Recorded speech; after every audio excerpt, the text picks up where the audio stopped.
dikreasikan. Sehingga terciptalah definisi daripada tari modern. Siapa masih ingat definisi daripada tari modern?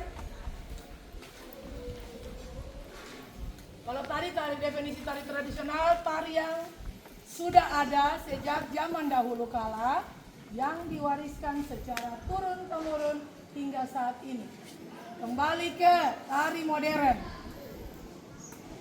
Ada yang masih ingat? Milano masih ingat definisi tari modern? Tari yang dimodifikasi. Ada yang bisa tambahkan?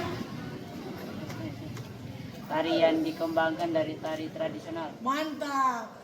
Tepuk tangan per Milano dengan siapa? Onel. Tepuk tangan per dua. Mantap. Ya, tari modern cenderung anak-anak sekarang, bahkan kamu ini sudah punya pemahaman bahwa tari modern itu dance. Betul? Betul. Tapi kembali lagi ke definisinya.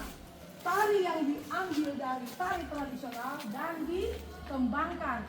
Berarti kita tari tradisional yang tadi 3 gerak dasar. Oke, apa tadi? Coba satu orang yang pilih jawab. Sul, kiban, sosoi. Ya, sul, kiban, sosoi. Berarti tari sul, kiban, sosoi tadi dikembangkan menjadi sul 1, 2, 3 yang kita sudah latihan, sosoi 1, 2, kiban 1, 2, 3, 4, lalu dikreasikan lagi. Berarti pengertian dari tari modern bukan berarti bukan kan? Berarti kalau kamu belajar tari, kalau orang bilang tari modern itu dance, kamu harus tantang. Bisa? Bisa. Kalau orang bilang katanya tari modern itu dance, itu tidak benar. Kenapa tidak benar? Karena tari modern adalah tari yang diambil dan digarap dari tari tradisional dan dikembangkan. Nah, kalau dance masuk pada tarian apa? Ada yang bisa jawab? Tari kontemporer. Ingat, dance masuk pada tari apa? Kontemporer. Kontemporer atau sementara. Tari yang sifatnya sementara. Nah, kenapa demikian? Contoh, ibu kasih contoh ke kamu nanti. Kalau ada acara Natalan, orang biasa gerak dan lagu, dance, mereka cenderung pakai lagu apa yang kamu dengar? Kalau Natal itu, lagu apa yang biasa kamu dengar? Merry Christmas, apa lagi?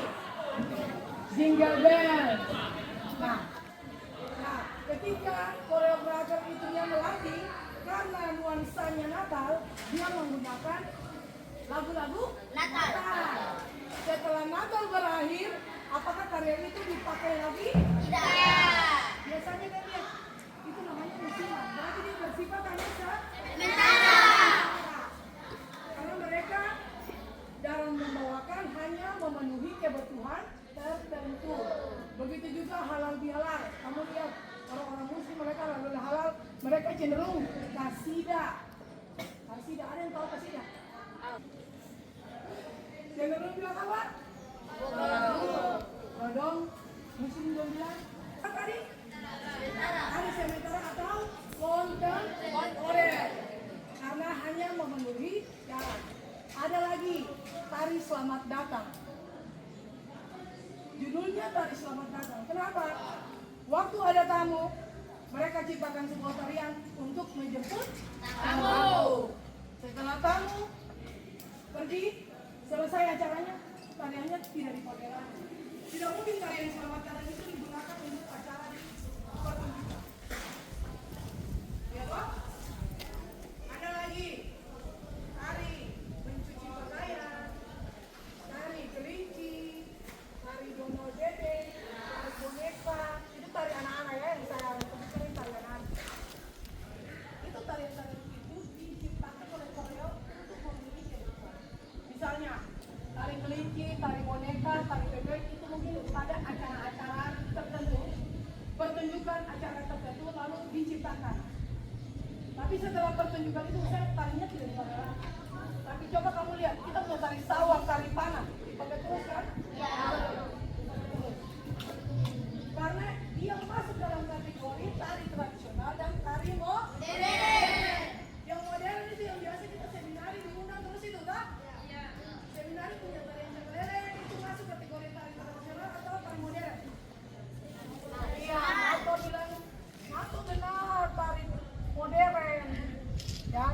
modern.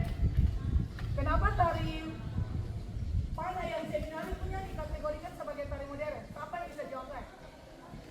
Silakan. Ya, dimodif. Apanya yang dimodif? Di dalam tarian mencakup apa itu? Ya, gerak. Gerak sudah dimodif. Apakah cuma gerak? Tak. Apakah musik saja? Ya, pakaian, gerak, kostum. Kita punya orang tua dulu sudah body paint? Belum. Kalau tari Pana dulu yang kamu lihat baju kos kutang ya. Cenderung itu di kampung-kampung kita nggak pergi kaos kutang putih, celana pendek merah itu wajib. Tetapi mengikuti perkembangan zaman, para koreografer melihat ini berarti nanti tidak berkembang, ya. Tarian ini tidak berkembang. Apakah kita sebetulnya terlalu ada di area pedalaman? Tidak kan?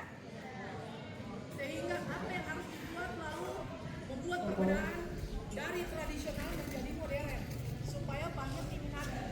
Karena boro-boro anak sekarang kalau disuruh menari yang seperti zaman batu berdiri, betul atau tidak? Alasan apa tidak mau menari tradisional? Coba jawab. Coba jawab. Perbedaan dan tari modern. Perbedaannya ada di mana? Ya, gerakan. Gerakan tari modern sudah bercorak, sudah beragam. Sudah memiliki nilai artistik atau nilai keindahan. Bukan berarti yang tradisi itu tidak indah. Ya. Tetapi namanya sesuatu yang tabu, yang asli. Ya. Kamu sendiri bilang bahwa definisi tari tradisional itu tari yang sudah ada sejak zaman dahulu. Berarti kita semua lahir, kita putih nenek moyang, kita pelelur bawah ini. Zaman dulu tuh belum kenal apa-apa. Ya. Belum ada kostum. Belum ada musik yang sudah ditambah bumbu. Masih hanya tipe gong suling. Belum ada penari yang make up. Dulu-dulu nenek-nenek yang penting sirip final naik di mulut, pergi. Menari orang pukul sampai capek, mereka tidak pernah rasa lelah. Orang bilang istilah menari sampai abu naik, mereka tidak rasa lelah. Dulu-dulu mana opa-opa, oma-oma menari pakai hitungan. Betul atau tidak? Yang ini capek pukul, yang ini kalah ganti bantu pukul. Mereka tidak perlu dengan hitungan, tidak perlu dengan makeup, tidak perlu dengan kostum. Intinya mereka ada dalam tradisi itu. Tetapi sekarang kita dibatasi oleh waktu sehingga Korea itu menciptakan ada hitungan. Oh, penari itu harus terlihat cantik, terlihat baik di panggung sehingga harus makeup. Oh?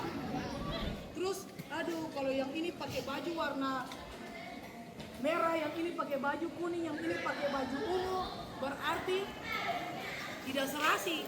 Bagaimana caranya supaya serasi? Oh iya, pakaiannya harus dijahit. Pakaian harus dijahit.